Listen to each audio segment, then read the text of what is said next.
when I was a boy, my dad let me go to town with him on Saturday night. That was always a big night for us.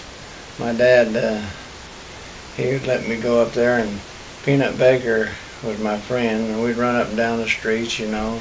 And about 9 o'clock, Dad would say, well, let's go. And so we'd go in and get a dime for the red skin peanuts. And I'd stand there, just a little guy looking right through that glass at that lady. She'd give me a big scoop, you know. She wanted to give me my money's worth, you know. We got kind of acquainted, and she liked me kind of. So she'd give me plenty of them, and then we'd order those chocolate drops, you know. And we'd go in the show, and we'd generally be Hopalong Cassidy or Tom Mix, one of those, you know, our favorite show. And that's what we did every Saturday night. And Dad would let me go with him, and he'd collect from people that owed him on the streets, you know. That's what he did. And my friend, we'd run up and down the street, and his dad would run a taxi cab, and people that owed him, he'd see him on the street, and that's what he was doing. So we kind of got together that way. We did that for a long time.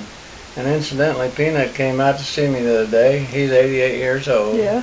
And been good friends all this time, you know. And I was really happy to see him.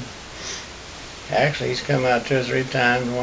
One time he brought me out a chocolate milkshake, and had a good visit with him just the other day, really. Now, I'm enjoying this hospice too. They come out here, and the chaplain comes out.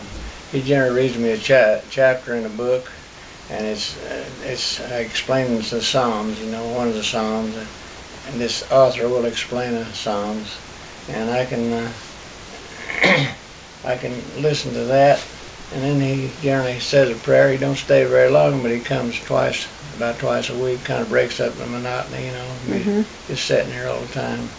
And I really appreciate it when people do come. You don't realize how important it is to just sit here like that, you know, for people to. I just can't believe that they're sustaining this support like they are. I can't believe that they do it. You know, a lot of times people will come real often right at first, and then pretty soon nobody comes. They just let it go, you know. But it hasn't been that way. It's just like Kathy Ketter, my neighbor over here.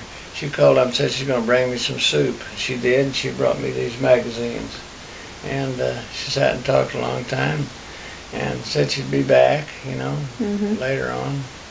And she runs that little clothing store in Sicily, you know, where they sell on commission. People bring their clothes in there, and she sells them for whatever she can get, you know. And so that's what she does, and she just left last week.